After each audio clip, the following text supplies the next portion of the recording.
여러분 안녕하십니까. 경제현장 오늘 시작합니다. 이재명 더불어민주당 대선 후보의 음식점 허가 총량제 발언 관련 후폭풍이 계속되고 있습니다. 캠프 인사들은 국방의 대북격인 백종원 씨의 국정감사 발언을 인용하면서 수습에 나섰는데요. 이 후보는 공약으로 내걸지는 않겠다고 한 발 물러섰지만 정책 철학을 둘러싼 공방이 치열합니다. 이 밖에 비정규직 근로자가 800만 명을 넘어서면서 임금 근로자의 40%에 육박하는 고용 불안 상황도 토론해보겠습니다. 유튜브 실시간 댓글 의견 주시면 토론에 반영하겠습니다. 경제현장 오늘입니다. 금요 경제토론 빛내줄 두 분 소개합니다. 고정 패널 최이배 의원 나오셨습니다. 최 의원님 어서 오십시오. 안녕하세요. 그리고 김종석 전 의원을 대신해서 오늘은 정태옥 전 의원을 모셨습니다. 예, 반갑습니다. 어서 오십시오. 네, 정 의원은 대구 행정부시장을 거쳐서 20대 자유한국당 소속 국회의원을 지냈고 지금은 경북대학교 행정학 교수로 있습니다. 정 의원님 어서 오십시오. 반갑습니다. 예, 고맙습니다. 자, 오늘 첫 번째 주제 지금 논란이 큰데 이재명 대선 후보의 음식점 총량제, 허가 총량제. 우리 음식점을 이게 허가를 받아야만 되는 건지는 모르겠는데 행정부시장을 거쳤으니까 우리 정태욱 의원님 그런 분야 잘 알 것 같은데요. 지금 이재명 지사의 음식점 허가 총량제는 좀 어떻게 하겠다는 겁니까? 그러니까 지금 이제 개인 택시 같은 경우에 예. 원아웃 원인 제도. 예. 그러니까 누군가 뭔가 이제 허가받은 사람들이 나가야 그만큼 들어오겠다. 그러니까 뭐 예를 들어 총량을 이제 그 지역별이면 지역별 아니면 국가적으로 총량을 정해놔 놓고 예. 거기에 대해서 총량을 제한하겠다. 그게 이제 그분의 기본적인 정책이라고 보고 네. 이런 게 자유주의 국가에서는 이런 제도를 시행하는 나라는 없습니다. 그러면 사회주의 국가에서는 있습니까? 사회주의야 뭐 이 뭡니까 직업 선택의 자유라는 게 없기 때문에 시키면 하는 거고. 다만 이제 백종원 씨가 아까 이야기하셨듯이 했는 네. 거는 네. 이런 이제 우리 자유주의 국가에도 우리나라도 있는데 음식점을 개설하려면은 건축 관련, 위생 제가 관련 우리 정 의원님 말씀 진행하기 전에 그 백종원 대표 얘기를 좀 먼저 소개를 드려야만 시청자가 좀 이해할 것 같은데 이분이 이제 이렇게 얘기를 했어요. 외국 같은 경우에는 새로운 자리에 매장을 열려면 최소한 1년, 2년이 걸린다. 왜냐하면 허가가 잘 나오지 않기 때문이다는 그 발언을 한 거죠. 그래서 비슷하게 인용을 했는데. 그걸 이제 그 이재명 지사 쪽에 이제 이런 자유주의에 대한 문제점이 있다. 직업 선택에 대한 문제점이 있다 하니까 백종원이도 그런 이야기를 했다고 이야기를 하는데 근데 실제로 그 행정을 해보면은 자유국가에서 국가가 영업 허가를 이렇게 해주는 건 아니고 음식점을 내려고 하면은 외국 같은 경우는 굉장히 까다롭습니다. 무슨 말이냐? 우리나라도 음식점 내려고 하면은 도시계획적인 건축 규조가 맞아야 되고, 그다음에 이제 배수 시설, 그러니까 정화조의 그 용량, 그러니까 위생 허가 이런 게 만든 것에 대해서 외국이 워낙 까탈스럽고 또 외국은 행정 시스템이 굉장히 느립니다. 그러다 보니까 뭐 오래 걸린다는 거지. 지금 이재명 지사는 그런 의도가 아니라 개인 택시 같이 원인 원아웃. 그러니까 누군가 기존에 하는 사람이 면허 자체를 면허처럼 이제 하는 거는 없다 이렇게 보면 됩니다. 최 의원님 지금 이재명 지사의 음식점 허가 총량제 발언이 나오니까 지금 논란이 거세지면서 일단 지금 한 발을 뺐지 않습니까? 그 입장 그러면 뭐 공약으로 내세우거나 이러지 않겠다는 거죠? 예, 그래서 어제 그러니까 그 해명을 좀 했는데요. 그러니까 모레 이제 그 신원시장에 가서 그런 발언을 했다가 음식점 총량제 발언을 했다가 이제 어제 킨텍스에 있는 로봇 그 전시회 가가지고 이제 해명을 하면서 그 했던 얘기는 이거를 그러니까 오죽하면 이런 것까지 생각해봤다. 그리고 그만큼 자영업의 지금 상황이 안 좋다라는 얘기고 그리고 지금 음식점 총량제를 하겠다라는 게 아니라 이런 것도 생각해봤다는 건데 이것은 지금 공약이나 정책으로 할 것은 아니다라고 명확하게 이제 발을 뺐어요. 근데 그렇군요. 이제 뭐 이런 그 정책에 대해서 공약에 대해서 논란을 만들고 발을 빼고 뭐 이런 모습이 과연 이제 이재명 지사의 이 정치 철학, 뭐 이 어떻게 이런 내용 발언들이 그나마 있을 수 있겠느냐라는 이제 철학적인 논쟁으로 지금 이제 옮겨가는 것 같고요. 네. 뭐 그런 부분이 이제 이재명 지사가 뭐 기존까지 내놨던 여러 가지 기본 시리즈 있잖아요. 기본 소득, 기본 주택, 기본 대출 뭐 이런 것들과 맞물려서 지금 논란이 되는 것 같습니다. 예. 그리고 최 의원님 말씀에 이제 공약으로 내걸지 않겠다고 이재명 대선 후보 한 발은 뺐는데 그렇긴 하지만 이렇게 또 오늘 얘기를 했더라고요. 야당은 발목만 잡지 말고 대안을 제시하라. 택시 면허도 제한돼 있고 의사 숫자도 제한돼 있고 대학 정원도 있는데 탁 하면서 이렇게 전제를 다는 거 보니까 상당히 기본적으로 있는 것 같아요. 기본적인 의견이니까 그 굉장히 위험한 발상인데 제일 문제는 이제 그 이재명 지사가 그런 생각을 해봤다는 거 아닙니까? 발상해본 것의 가장 큰 문제가 우리나라가 자영업 그러니까 음식점이 워낙 많지 않습니까? OECD 기준으로 우리가 자영업 비율이 전체 취업자 25%나 되는 거는 터키 다음으로 제일 높아요. 우리가요. 그러다 보니까 이제 그 가가지고 망하는 분들이 많다 보니까 그걸 분화방이라고 좀 비하한 발언도 했습니다만은 그 뭐 말꼬리를 잡으려는 건 아니고 그러면은 사실 대권 주자 정도가 된다면은 예를 들어 기득권 이미 음식점을 하는 사람을 보호하기 위해서 총량제를 유지를 한다면은 새로 진입하는 사람한테는 엄청나게 어렵게 만드는 거거든요. 그렇죠. 그러면 직업 선택의 자유 자체를 근본적으로 훼손하는 측면도 있고 오히려 대권 주자 입장에서는 그런 것보다도 왜 우리나라가 이렇게 자영업 비율이 높을까? 이거는 바로 노동구조의 근본적인 측면을 고민을 해야 되는 부분이거든요. 우리나라 이거 단초만 이야기를 하면은 워낙 그 노동구조를 그 정규직 들어가 가지고는 연공 서열형 그리고 정년 보장 여기에 너무 집착하는 이제 노동 구조를 가지다 보니까 이 40대 50대의 중장년이 퇴직을 하고 나면은 유일하게 할 수 있는 것이 리스크는 많지만 그래도 그밖에 없는 이런 측면은 고민하지 않고 기득권을 가진 사람을 보호한다는 그런 정책으로 표를 의식해서 해서는 진짜 우리나라의 자영업 비율이 높은 근본적인 사회 현상에 대한 깊은 그 통찰이 없이 했는 진짜 그야말로 포퓰리즘이 아닌가 저는 그렇게 생각합니다. 네, 이미 이제 국민적인 관심사로 떠올랐는데 지금 야당에서는 뭐 아주 이재명 지사의 이 발언에 어떤 호재를 만났다고 지금 집중 포화를 퍼붓고 있는 거죠? 예, 그러고 보니까 뭐 이제 윤석열 후보 같은 경우는 전체주의적 발상이다. 그리고 홍준표 후보 같은 경우는 반헌법적 발상이다. 뭐 등등의 이제 얘기가 나왔는데요.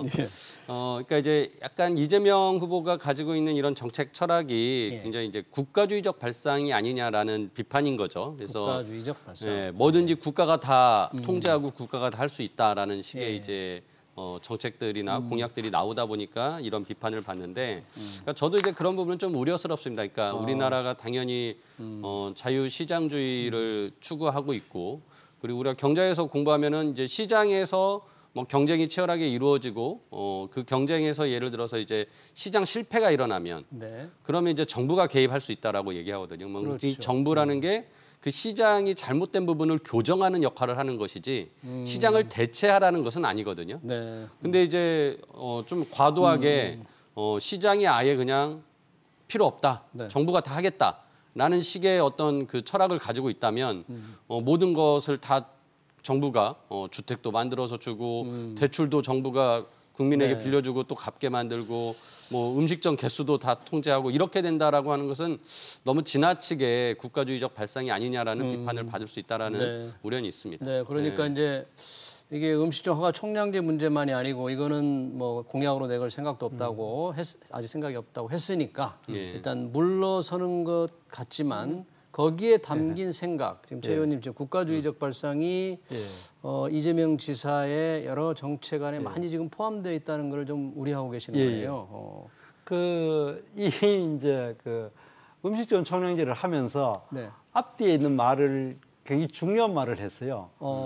그 선량한 국가가 선량한 규제는 좋은 거다 그런 표현을 썼어요. 그러니까 이분은 어떤 국가 경제 정책이나 사회 정책을 의도가 선량하면은 좋은 거다. 그리고 그것이 국가가 하는 일은 선량하다는 것을 전제로 이야기를 합니다.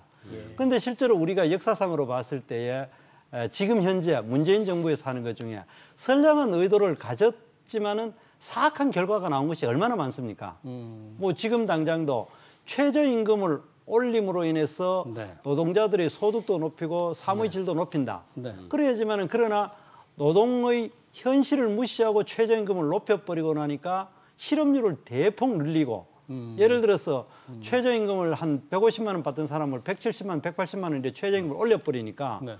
많은 이제 그 뭡니까 알바생들이 그렇죠. 되면 150만 원에 나름대로 행복하게 된 사람들이 이제 일자리를 못 구하는 일자리를 거죠. 못 구하고 정부가 해주는 40만 원, 50만 원짜리 사실 사회적인 부가가치가 전혀 없는 일에 몰리게 되는 거거든요. 그거는 의도는 선량했을지 몰라도 그리고 선량한 의도를 가지고 국가가 했을지 몰라도 그 고통을 젊은이들에게 주는 고통은 엄청난 사악한 결과를 가져왔는데 네. 여전히 이재명 지사는 선량한 의도를 가지고 국가는 선량하다. 네. 그 정책을 하는 거는 그야말로 사회주의적인 그야말로 공산주의적인 사고방식의 네. 일단이 아닌가 그렇게 생각합니다. 그런 이제 비판을 지금 많이 받고 있는데 어떤 약자를 좀 보듬고 가야 되겠다. 강한 쪽을 좀 눌러서 약한 자를 조금 올려야 되겠다는 그런 이제 뭐 생각을 갖고 계시기 때문에 예. 이 기본 시리즈도 결국은 그런 맥락에서 지금 나오고 있는 거네요. 기본 그렇죠. 소득, 예. 주택, 기본 대출. 그것도 다 국가주의적 발상이라고 이렇게 비판을 받을 그러니까 이제 물론 뭐 사회가 변함에 따라서 정부의 국가의 역할이 더 커지고 있다라는 부분은 뭐 일정 정도 우리가 또 수용하는 부분이 예. 있습니다. 그러니까 복지가 더 커져야 되고 사회 안전망 더 두텁게 해야 되고 뭐 예. 이런 부분들 나오는데 예. 이제 간혹 이렇게 이제 좀 너무 지나치게 지금 앞서가는 예. 뭐 앞서간다고 표현하기는 좀 그렇지만 아무튼 좀 지나친 측면이 있는 것들 때문에 그런 것 같고요. 예. 그러니까 자영업자에 대한 대책 같은 경우라면은 저는 자영업자들의 경쟁력을 강화시키려면 결국 자영업자들이 스스로 예를 들어서 뭐 가게를 하나 새로 차리던 아니면은 자기가 하던 가게의 업종을 전환하던 뭐 이런 과정 속에서 상권 분석이 잘 돼야 되거든요. 그래서 본인이 여기에 어떤 가게를 차리려면 뭐가 맞는지, 그러니까 유동 인구는 적절한지 그리고 그 유동 인구도 예를 들어서 뭐 요일별로 언제, 시간대별로, 성별로 뭐 이런 것들을 다 이렇게 파악할 수 있어야 되거든요. 근데 그런 게 요즘은 뭐 교통 정보나 또는 이제 그 뭐 통신 정보, 그다음에 신용카드 매출 내역 이런 걸로 빅데이터를 만들면은 충분히 그런 상권 분석들이 가능해집니다. 그래서 예. 정부가 오히려 이런 시스템을 만들어 줄 수 있게 역할을 한다면 저는 뭐 자영업자들이 자발적으로 또 업종 전환도 하고 뭐 이렇게 할 수 있는 그 인프라를 갖춰주는 게 더 우선이지 네. 뭐 총량 규제한다 이런 거는 좀 고민이 그렇게 많지 않았던 네. 정책 아니었나 싶습니다. 네. 근데 저는 좀 그 뭐 근데 기본적인 거는요. 예. 자영업자를 양산시키는 우리나라 노동산업 구조 자체를 노동산업 구조. 무슨 말이냐면 제가 아까 말씀드렸듯이 네. 정규직 위주로 예. 들어가면 연공서열 생산성과 관계없이 그리고 또 정년까지 보장하는 이거를 우리가 국가나 사회가 자꾸 강요를 하니까 그 근본적인 문제를 좀 해결하면 그거를 예. 하려면은 노동 구조를 바꿔가지고 얼마든지 그 생애 초기가 아니라 중간에도 퇴직을 내가 다시 재취업하는 이 사회 시스템이 만들어진다면 네. 이렇게 그 불나방이라는 표현했습니다만은 그 리스크가 낮은 일에 대해서 많이 뛰어들지 않도록 하는 그렇군요. 이런 노동 구조, 노동 산업 구조 자체에 대해서 고민을 해야지. 어쨌든 우리나라가 음식을 사 먹을 수 있는 사람 숫자는 한정돼 있는데 뭐 이런 통계가 있더라고요. 네. 이 음식점 한 개당 이제 우리 인구수가 한국은 한 90명밖에 되지 않는데 예. 미국 같은 경우는 음식점 한 개당 인구가 한 160명 정도 된다 그러더라고요. 네. 그래 되는 거는 누군가가 망해야 되는 거는 가장 근본적인 문제는 중장년층에 기존에 있던 직장에서 그만뒀을 때야 다시 재도전할 그렇죠. 수 있는 사회적인 그 노동산업 구조가 만들어졌을 때 이게 해결되는 거지. 예, 예. 그런 문제에 대한 깊은 고민이 먼저 이제 선행이 돼야 된다. 이제 그런 의견으로 이제 받아들이겠습니다.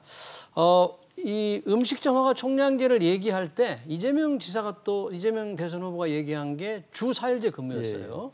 물론 주 4일제 근무도 대선 공약화 여부는 좀 이르다고 분명히 말을 했지만 이게 이번 대선의 하나의 논쟁적인 이슈, 중요한 이런 이슈가 될 수 있을까요? 최 의원님 어떻게 생각하세요? 지금 시기가 됐습니까? 우리가 이런 논의를 할 만한? 그러니까 이제 지금 주 52시간으로 이제 노동 시간을 단축하자라는 지금 노력을 한 지가 얼마 안 됐습니다. 그렇죠. 이제 그런 상황에서 주 4일제 근무라는 것은 좀 너무 이제 성급하지 않나라는 이제 의견들이 지금 나오고 있거든요. 근데 이제 뭐 우리가 좀 더 미래를 본다면은 뭔가 이제 AI나 로봇이나 뭐 이런 그 기계가 사람을 대체하다 보면 당연히 일자리가 줄어들고 또 노동 시간이 줄어들 수밖에 없으니 이제 주 4일제 지금부터 준비는 해야 되지 않겠냐. 라는 또 얘기를 하면서 논의를 하자라는 또 측면도 있습니다. 그런 면에서 이재명 지사도 뭐 얘기는 지금 이제 좀 논의는 해볼 수 있다라는 식으로 얘기를 한 것 같고요. 이 주 4일제 화두를 정치권에게 처음 던진 거는 시대전환의 조정훈 의원이 지난번 서울시장을 나오면서 그렇죠. 이제 주 4일제에 대한 화두를 던졌었거든요. 그래서 정치권에서 뭐 그 뒤로 몇몇 이제 대선 그 경선 후보들이 좋은 아이디어다, 채택하겠다라고 하면서 조금 이제 여의도에서는 이제 논의가 됐는지 모르겠는데 아주 국민적으로는 그렇게 공감대가 나와서 이렇게 형성되는 정책은 아닌 것 같습니다. 뭐 어떻게 보면은 우리가 주 5일제 하는 과정도 그 단계적으로 시도하면서 한 5년 이상 걸렸었거든요. 그러니까 뭐 주 4일제에 대한 것도 우리가 지금부터 논의를 시작하고 또 진짜 실행하겠다면 단계적으로 또 시간을 가지고 한다면 아무튼 지금은 논의는 충분히 해볼 수 있지 않나 생각합니다. 지금 이제 그 음식점 허가 총량제와 주 4일제를 얘기했는데 음식점 허가 총량제로서는 지금 이재명 대선 후보가 문매를 맡고 있는데 주 4일제는 좀 조용한 편이거든요. 그런데 우리 최 의원님 말씀하신 대로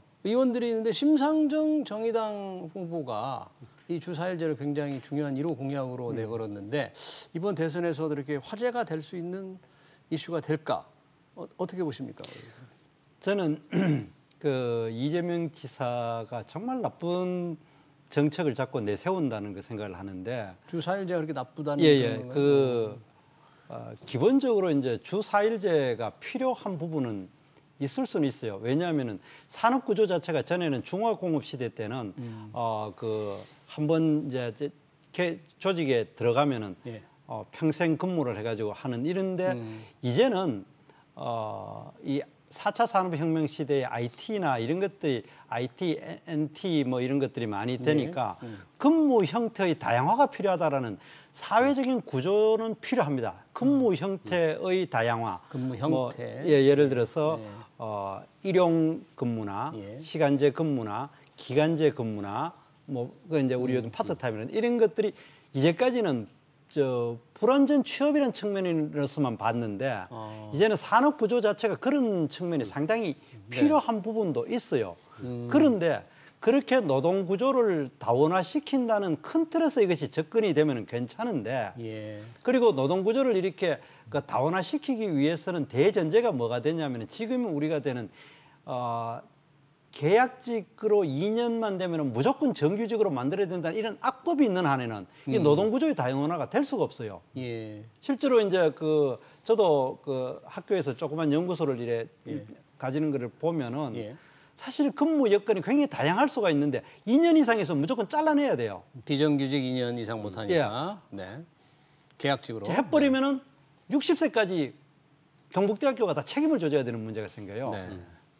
그러면은 이런 근본적인 것에 대한 고민을 하지 않고 그 워라벨이라는 아주 듣기 좋은 말로 가지고 이 주 4일제를 하면은 혜택을 받을 사람은 공무원과 공기업과 일부 극히 생산성이 높은 대기업 한마디로 이야기하면은 민노총 그러니까 우리 저 심상정 대표가 가장 이제 기반을 두고 있는 민노총 우리나라 전체 2천만 노동자 중에 한 100만 명 정도가 혜택을 보는 것에 되지. 그렇지 않고 우리가 진짜 진정으로 산업 구조를 4차 산업혁명이 자기를 이야기하고 뭐 워라벨이 어떻고 그 뭡니까 노동 강도를 좀 낮춰가지고 사고도 막아야 된다. 그렇게 한다면은 그런 진정한 의도가 있다면은 이 노동 형태의 다원화라는 큰 틀에서 이야기를 꺼내줘야지 이거를 당장 뭡니까 대기업에 있는 사람, 그다음에 이제 공기업에 있는 사람, 공무원은 이미 아무리 그 노동 생산성이 떨어지더라도 내가 직장이 잘릴 염려가 없는 사람들한테 혜택이 주는 이야기만 해서는 안 된다고 생각합니다. 네. 진짜.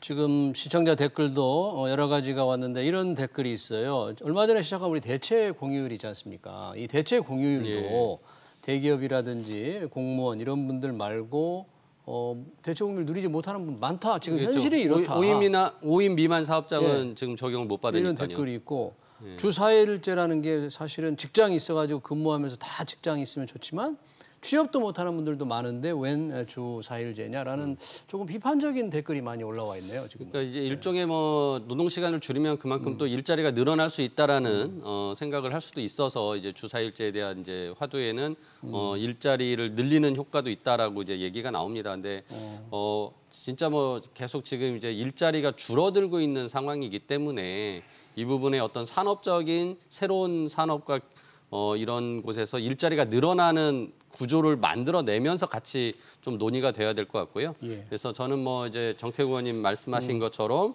노동 형태에 대한 어떤 다양성, 그다음에 우리가 이제 지금까지 가지고 있던 연공제를 통한 그 한번 그 정규직으로 들어가면은 이제 끝까지 버틸 수 있는 그런 구조에 대한 이제 노동 유연성이 떨어지는 부분에 대한 변화. 그래서 이제 우리 이제 유연성도 좀 높이고 대신 또 안정하도록 사회 안전망이 이제 국가적으로 두텁게 쌓여져야 될 과제 뭐 이런 것들이 다 종합적으로 좀 논의가 되면서 이제 이것들이 다 같이 가야 되지 않겠냐 생각합니다. 오늘은 이제 일자리 관련된 이슈가 더 남아 또 있는데요. 관련된 이 비정규직 근로자가 급증을 하고 있다. 정부는 이제 코로나19를 극복을 하면서 고용을 코로나 이전의 수준으로 지금 회복하고 있다고 이렇게 평가를 했는데 정작 보니까 임금 근로자 중에서 비정규직 근로자가 너무 많더라. 네. 이게 이 통계가 뭐 신뢰할 만한 통계겠지만 정태구 의원님 혹시 통계를 자세히 살펴봤는지 모르겠는데요. 지금 800만 명을 넘어섰어요. 아마 지난 8월 기준으로. 그렇죠. 어떻게 이런 문재인 대통령 들어서면서 비정규직의 정규직화를 강력하게 추진했는데 어떻게 이런 기대치 않은 결과가 이렇게 나왔을까요? 그러니까 아까 선한 의도로 선한 정부가 했는데 오히려 사악한 결과가 나왔다는 전형적인 정책인데 이 노동 생산성이나 산업의 현장을 보지 않고 비정규직을 정규직화로 밀어붙인 데서 문제가 됩니다.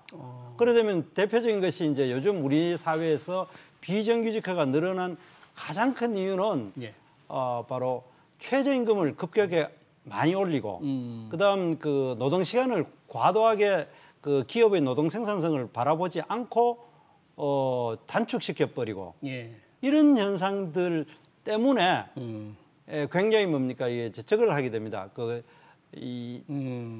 뭐 직원들을 많이 이제 해고를 시켰죠. 채용을 그 해고시킨 사람들이 정부가 뭐 50만 원, 60만 원, 30만 원이 줘가지고 노인들 일자리 아르바이트생을 대폭 만들다 보니까 이제 전체 그 실업률은 좀 낮췄을지 모르지만은 이 비정규직은 엄청나게 많이 만들고 또 그 내부 구조로 보면 20대에는 40%가 비정규직으로 돼 있습니다.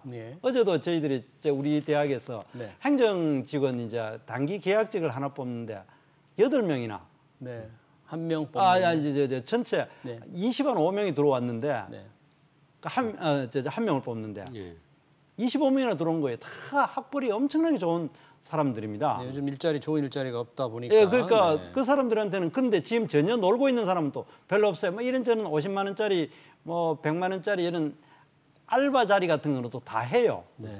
이런 그러면 이거를 우리가 어떻게 봐야 되느냐? 그 비정규직 자체를 우리 사회에서 자꾸 나쁜 거라는 선악의 관념으로 아까 그 뭡니까 노동시간 단축할 때 이야기했지만은 이제는 산업 구조 자체가 굉장히 다원화됐어요. 비정규직 자체가 나쁘지 않고 혹시 그 최 의원님 유튜브 보면은 투잡이란 거 한번 쳐보십시오. 투잡? 이제 두 가지 일자리. 이렇게 보면 이제는 투잡을 그 찬양하는 이야기도 젊은 애들이 굉장히 많아요. 그래 되면은 이 사회 구조나 노동 산업 구조 자체를 바꿔줄 필요가 있는 거예요. 그런데 그거를 우리는 무조건 기간제 2년 있으면 정규직 시켜줘야 되고, 네. 그 뭐 하고 있으면은 뭐 이런저런 노동 규제가 워낙 심하니까 네. 정규직을 뽑지를 안 해가지고 나타나는 비정규직. 네. 그리고 이제 원래 산업 구조 때문에 나타나는 비정규직. 그러면 이제 그 경직된 노동 구조 때문에 나타나는 비정규직. 그리고 정부가 이제 인위적으로 그 아주 푼돈 줘가지고 이제 그 실업자를 막기 위해서 만든 비정규직. 이 세 가지가 한꺼번에 쏟아지니까 이런 이제 참사가 일어났다. 네. 저는 그렇게 생각합니다. 비정규직 아무튼 뭐 굉장히 많이 늘어서 지금 임금 근로자 38%인데 정규직과의 임금 격차도 지금 계속 벌어지고 있다 보니까 예. 이런 비정규직 문제를 이대로 계속 방치할 수도 없고 뭐 인위적으로 어떻게 바꿀 수도 없고 굉장히 딜레마 같아요. 그렇죠. 근데 이제 비정규직이라는 것 자체가 이제는 뭐 정규직으로 다 전환시킬 수 있는 이제 그런 단계는 지났고요. 그러니까 아까 말씀드린 대로 노동 형태의 다양성으로 인해서 이제 뭐 비정규직, 플랫폼 노동, 뭐 시간제, 뭐 여러 가지 노동 형태들이 이제 발생을 합니다. 근데 여기서 이제 중요한 거는 이 비정규직이라고 하면 오히려 나의 노동 그 고용 안정성이 훼손됐기 때문에 오히려 대가를 더 받는 게 정당할 수도 있거든요. 그렇죠, 그렇죠. 근데 이제 거꾸로 우리는 비정규직이나 파트타임 이런 그 직에 대해서는 오히려 돈을 더 조금 줘요. 그렇죠. 네. 그러니까 아주 기본적으로 우리가 동일 가치 노동에 동일 임금을 줘야 되는데 지금 산업 현장에서 이게 적용되지 않은 거예요. 예. 그러니까 오히려 정규직은 진짜 철밥그릇처럼 네. 된 상황에서 진짜 돈은 더 많이 받고 비정규직은 불안한데 적게 받고 그러니까 기업 입장에서는 오히려 적게 받고 사람을 쓸 수 있는 비정규직을 더 뽑게 되는 것이고 그래서 기본적으로 우리가 동일 가치 동일 그 임금에 대한 원칙을 우리가 노동법에서 다시 한번 확인하고 이것이 산업 현장에 기업 현장에서 적용받게 해서 기업들도 일정 부분 그 부담을 지게 하지 않으면은 이 문제가 풀리지 않는다. 비정규직에 대한 대우를 좀 더 좋게 해야 된다. 높게 해야죠. 높게 해야 된다. 근데 이 통계를 보니까요. 예. 임금 차이가 얼마나 나는가 봤더니 이 정규직은 평균입니다. 330만 원, 330만 6천 원. 비정규직은 176만 9천 원이니까 비정규직이 정규직의 60%가 안 되더라고요. 예. 급여 차이가 이렇게 많이 늘어나는 것도 참. 근데 그거는 이제 고래만 보면은 안 되고요. 예. 이 비정규직에는 세 가지가 있습니다. 이 비정규직에는 기간제. 기간제. 네, 그러니까 이제 뭐 2년 미만이죠. 우리 2년 예. 이상이면 되니까 뭐 6개월, 1년 이런 기간제. 그다음에 이제 시간제. 시간제를 하는 하루에 8시간 시간만. 풀타임이 아니라 네. 5시간 뭐 7시간 이래 근무하는 기간제. 그다음에 변형 그냥 아주 불규칙 노동 네. 이런 게 포함돼 가지고 포함돼 있기 176만 원이고 정규직이 330만 원이지. 네. 이 그 순수한 의미에서 비정규직만으로 따지면은 약 한 240만 원 정도 지금 됩니다. 기간제를 말씀하시는 거죠? 아하. 아니, 주로 이제 기간제. 그러니까 순수한 의미의 비정규직 급여라는 거죠. 기간제를 기준으로 많이 기간제를 하는 주로 거죠. 시간제라든지 변형 근로제를 빼고 나면은 330만 원대 240만 원인데 그래도 그것이 추세는 굉장히 벌어지고 있는 추세인 거는 분명한 거죠. 네. 그러면 이런 거를 아까 이채비 의원님이 이야기하신 대로 그러면 그걸 왜 그러면 이런 문제가 나타나냐? 가장 근본적인 이유는 우리나라 그 공무원 직급 구조도 그렇고 연공 서열형 그렇죠. 근무 구조하고 2년 있으면 무조건 정규직으로 시켜줘야 된다는 이 두 개 법 규정, 그 관행 이런 것 때문에 그렇습니다. 예를 들어서 옛날에 이제 자동차를 수제로 만들 때에는 이 숙련도가 높고 나이가 많으면 더 생산성 높지만 이제는 단순 조립 가공을 하는 데는 신입 사원이나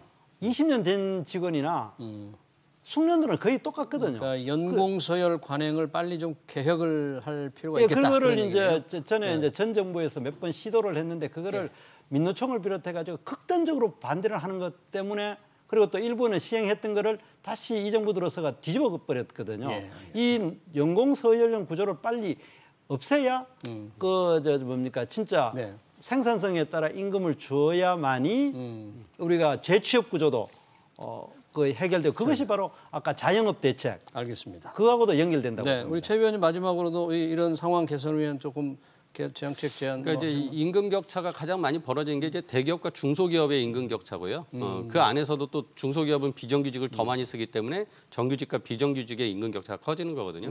뭐 그런 측면에서는 이제 중소기업의 생산성을 높이기 위한 여러 가지 노력들도 필요하고요. 그게 이제 가장 제가 생각에는 기업 현장 내부에서 그 재훈련 재교육을 통해 가지고 재훈련, 재교육. 그러면서 그 과정 속에서 생산성이 높아지면 임금 격차로 줄어들 것이고 그래서 저는 주 4일제보다는 오히려 하루를 빼서 중소기업 근로자들이 오히려 교육 훈련을 받아서 생산성을 높이는 생산성을 방법. 더 이게 오히려 높여서 더 현실적인 그래야만 실제 대우가 늘어난다는 얘기겠군요. 네. 네, 알겠습니다. 시간 관계상 금요 경제 토론 여기서 마치겠습니다. 최입의 전 의원 그리고 정태욱 전 의원이었습니다. 고맙습니다. 예, 감사합니다. 반갑습니다.